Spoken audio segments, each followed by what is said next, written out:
ओम नमः शिवाय। सबसे पहले तो आज मैं आप सभी को वैलेंटाइन डे की बहुत बहुत शुभकामनाएं देना चाहता हूँ। लेकिन उससे पहले मैं आप सभी से ये पूछना चाहता हूँ कि क्या आपको पता है कि वैलेंटाइन डे क्या है? वैलेंटाइन डे कब शुरू हुआ, क्यों मनाई जाती है और वैलेंटाइन डे के फायदे क्या हैं?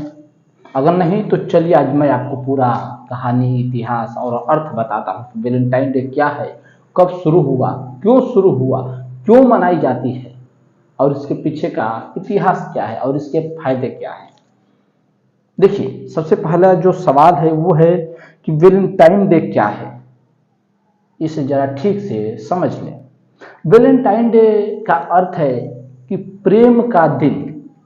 हालांकि आज हम इसे रोमांस का दिन बना दिए हैं, लेकिन इसके पीछे का जो अर्थ है वो है वैलेंटाइन डे प्रेम का दिन है, प्रेम के अभिव्यक्ति का दिन। आज के दिन लोग क्या करते हैं? प्रेमी प्रेमिका एक दूसरे को गिफ्ट देते हैं, चॉकलेट देते हैं, कोई गुलाब देता है, कोई कार्ड देता है, तमाम प्रकार की गतिविधियां करते हैं बस प्रेम को अभिव्यक्त करने के तरीके। क्योंकि आज का दिन प्रेम को दर्शाने का दिन है, व्यक्त करने का दिन है। जिससे आप प्रेम करते हैं उससे जाके कहें। अच्छा, अब सवाल आता है कि वैलेंटाइन डे को प्रेम का दिन क्यों कहा जाता है? वैलेंटाइन डे कब शुरू हुआ? तो देखिए, वैलेंटाइन डे कब शुरू हुआ और प्रेम का दिन क्यों कहा जाता है, इसके पीछे तीन मुख्य कारण है, ऐतिहासिक कारण है। मैं आपको एक एक कारण बताता हूं।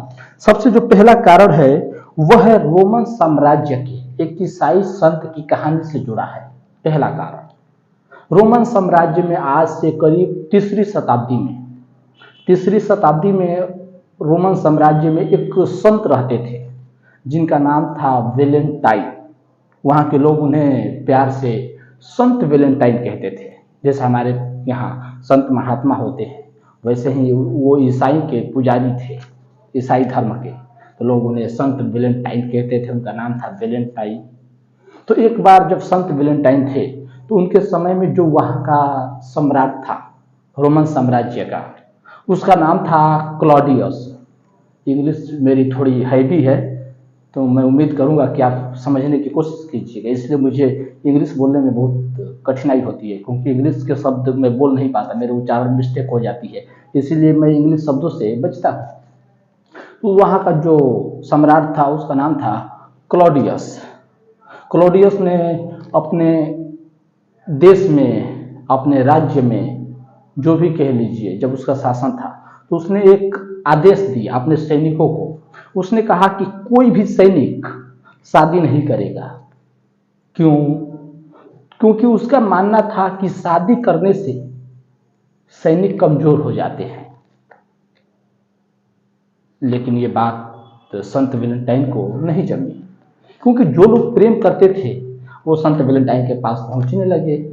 हम प्रेम करते हैं किसी से, हर कोई किसी न किसी से प्रेम करता है, और महाराज आदेश दे दिए कि शादी नहीं करना, तो कैसी बात बनेगी?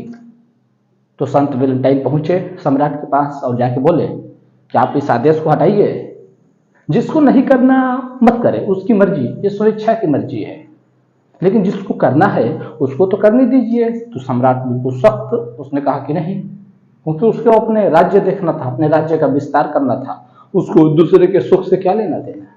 तो सम्राट ने साफ इनकार कर दिया संत वैलेंटाइन के प्रस्ताव को। कहा कि नहीं, मैंने एक बार जो आदेश दे दिया, कोई शादी नहीं करेगा। लेकिन संत वैलेंटाइन नहीं माने। अब प्रेमियों को दुख के देख के वो चोरी चुपे जो प्रेमी प्रेमिका थे उनकी शादी कराने लगे, क्योंकि प्रेमी प्रेमिका उनके पास पहुंच के मजबूर करने लगे कि आप कुछ कीजिए, आप ही एक हैं जो कुछ कर सकते हैं। तो क्या कर सकते थे? उनके हाथ में सत्ता तो थी नहीं, चोरी चुपे शादी कराने लगे। और जब ये बात सम्राट को पता चली तो बात बिल्कुल साफ थी कि अब सम्राट के हाथ में सत्ता थी, वो जो चाहे वो कर सकता था। संत वैलेंटाइन को फांसी दे दिया, और जिस दिन फांसी दिया उसी दिन को हम 14 फरवरी के नाम से जानते हैं, जिसे वैलेंटाइन डे कहते हैं, क्योंकि वो प्रेम के लिए बलिदान हुए। लेकिन यहाँ पे एक बहुत गहरा अर्थ है।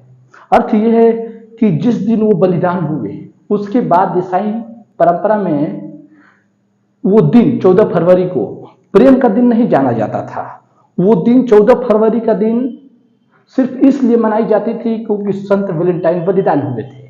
प्रेम को अभिव्यक्त करने के लिए नहीं हुआ था। ये बाद में जुड़ा। ये कब जुड़ा? इसके पीछे दूसरी कारण है।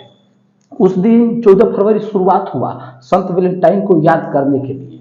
जिस दिन जो बलिदान होता है उसकी याद में हम मोमबत्तियां जलाते हैं, जो भी कुछ क्रियाकांड करते हैं वो करते हैं उनकी याद में। तो 14 फरवरी का दिन वहां से शुरू हुआ, लेकिन अभी तक प्रेम का दिन नहीं माना गया था। हालांकि वो प्रेम के लिए ही बलिदान हुए थे, लेकिन उनको अभी प्रेम का दिन नहीं दिया गया था। वो दिया गया था कि एक महान कार्य के लिए बलिदान हुए, उनकी याद में 14 फरवरी मनाई जाती थी, लेकिन प्रेम का प्रतीक अभी नहीं जोड़ा गया था। इसके पीछे दूसरी कारण है प्रेम जोड़ने के पीछे, वो है यूरोप की मध्यकालीन परंपरा। उस समय यूरोप में 13वीं से 15वीं शताब्दी के बीच यूरोप में माना जाता था कि पक्षी जो होते हैं, चिड़िया, कौवा, मोर, जो भी तमाम प्रकार के पक्षियां हैं, वो आज ही के दिन अपने लिए साथी का चुनाव करते हैं। इसीलिए इसे बाद में वहीं से उठा के जोड़ दिया गया कि आज का दिन प्रेम का प्रतीक हो गया। तीसरा जो सबसे मुख्य कारण है, यहाँ पे बात बिल्कुल साफ हो गई, और वो है साहित्यकार और कवियों का योगदान। साहित्यकार और कवि समय के साथ जैसे जैसे होते गए, वो 14 फरवरी को प्रेम के रूप में ढालते गए अपने अपने अनुसार, जैसा कि कवि करते हैं अपने कविता के माध्यम से, अपने कहानी के माध्यम से, इतिहासकार अपने लेखन के माध्यम से प्रदर्शित करते हैं दिनों को। तो वैसे ही 14 फरवरी का दिन प्रचलित होने लगा, जिसमें सबसे मुख्य जो हाथ था वो था एक लेखक का, जिसका नाम था जेफरी चौसर। जेफरी चौसर का एक कविता है जिसका नाम है पार्लियामेंट ऑफ हाउस, अर्थात पक्षियों का संसद। ये कविता एक क्रांतिकारी के रूप में प्रचलित हुआ दुनिया में। वो कविता का सार मैं आपको समझाता हूँ। कविता इंग्लिश में है, इंग्लिश मुझे आती नहीं, लेकिन आज की डेट में टेक्नोलॉजी कुछ भी करा सकती है। तो मैं उस कहानी को समझाता हूँ कि कविता बहुत लंबी है, करीब 30 पेज की कविता है।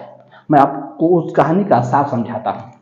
उसमें जेफरी चौसर कहते हैं कि एक रात मैं किताबें पढ़ते पढ़ते सो गया और सोते वक्त मैंने एक सपना देखा। जेफरी चौसर कह रहे हैं, जो कविताकार हैं, वो कह रहे हैं कि एक रात में एक सपना देखा। सपने में वो क्या देखे? वो देखे कि एक बगीचे में पहुंच गए। बहुत सुंदर बगीचा है, आप इमेजिन करिए कि स्वर्ग जैसा वातावरण है, वो बिल्कुल स्वर्ग ही है जिसका नाम वो बगीचा देते हैं। वहां पे हर तरफ आनंद ही आनंद है, हरे हरे एकदम पत्ते लहलहा रहे हैं, खुशी का माहौल है, हर कोई मग्न है, खुशी में आनंदित है, प्रफुल्लित है, ना बिल्कुल स्वर्ग का चोरेक्स। वैसे बगीचे में पहुंच गए जहां की देवी है प्रकृति देवी। जो वहां की स्वामिनी है वो प्रकृति देवी है। प्रकृति देवी के हाथ में एक बाज है, मादा बाज, वो बहुत सुंदर है।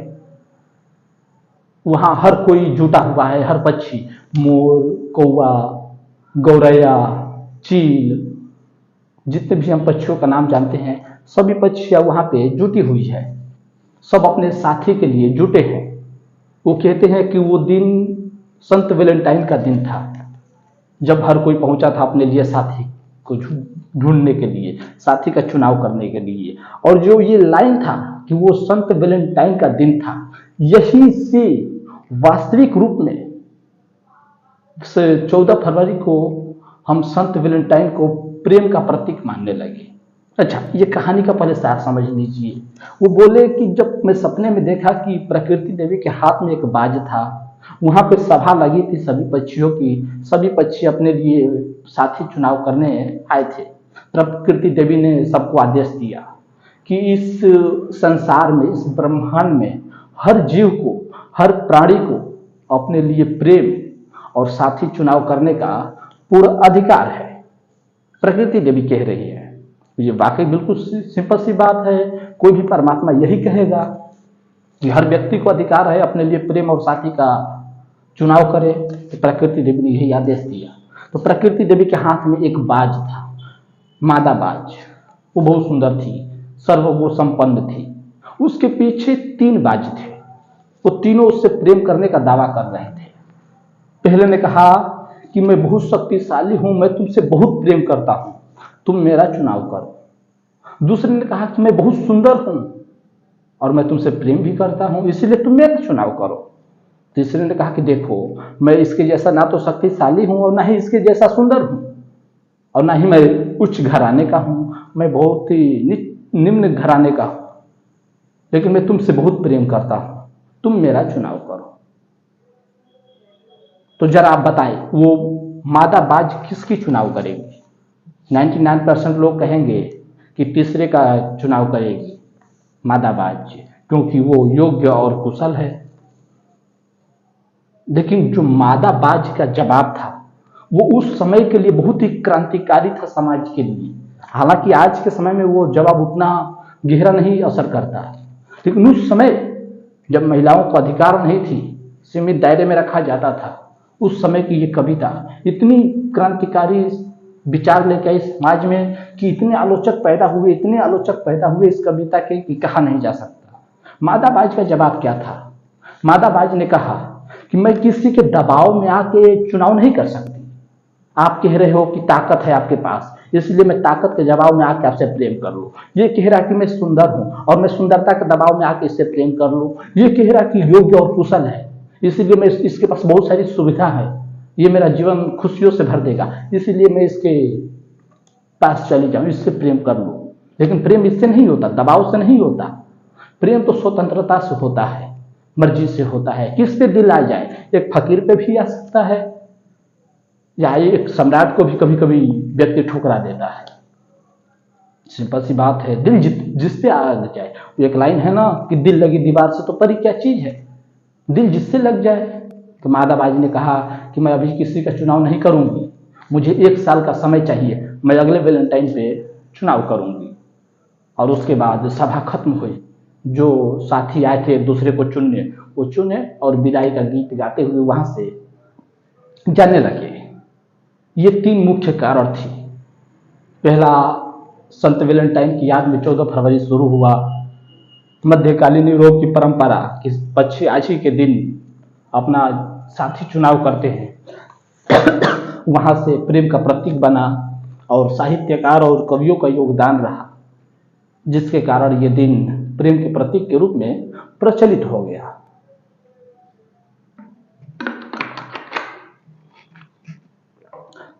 तो अंतिम रूप में हम यही कह सकते हैं कि 14 फरवरी हमें यह सिखाता है कि अगर आप किसी से प्रेम करते हैं तो उसके लिए साहस और बलिदान की जरूरत है। कभी लड़ना पड़ सकता है, यहाँ तक कि बलिदान भी होना पड़ सकता है। लैला मजनू की कहानी, रोमियो जूलियट की कहानी, और हमारे देश में तो प्रेम अपने चरम पे रहा है। राधा कृष्ण का प्रेम, शिव पार्वती का प्रेम, सीताराम का प्रेम। अच्छा, अब एक सवाल अंतिम जो आता है वो ये है कि वैलेंटाइन के फायदे क्या हैं? वैलेंटाइन डे हम मनाते हैं, उसके क्या फायदे हैं? तो देखिए, फायदे बहुत सारे हो सकते हैं, लेकिन जो मेरे दृष्टि में बिल्कुल सटीक जहां पे मेरी दृष्टि जाती है वो मैं एक कहूंगा, वो ये है कि प्रेम को व्यक्त करने का अवसर देता है 14 फरवरी वैलेंटाइन डे। क्योंकि जो लोग किसी से प्रेम करते हैं अंदर ही अंदर कह नहीं पाते, तो आज का दिन अवसर देता है कि वो जाकर अपने प्रेम का इजहार कर सके। वो सामने वाले की मर्जी, वो उसको स्वीकारेगा कि नहीं स्वीकारेगा, क्योंकि उसकी भी इच्छा है, उसकी भी मर्जी को तुमसे प्रेम करे या ना करे, वो भी स्वतंत्र है। बाध्य तो है नहीं कि तुमसे प्रेम करना ही पड़ेगा। लेकिन सबसे बड़ी फायदा ये है कि प्रेम को अभिव्यक्त करने का अवसर ये दिन दे देता है। तो ये कुछ बातें थी वैलेंटाइन डे के ऊपर। संत वैलेंटाइन की याद में 14 फरवरी शुरू हुआ और प्रेम के प्रतीक के रूप में पूरी दुनिया में प्रचलित हुआ। तो आज के लिए सिर्फ इतना ही। उम्मीद है कि आप समझ पाए होंगे कि वैलेंटाइन डे क्या है। वैलेंटाइन डे प्रेम का दिन है, प्रेम को व्यक्त करने का दिन है कि आप अपने प्रेम का इजहार करें।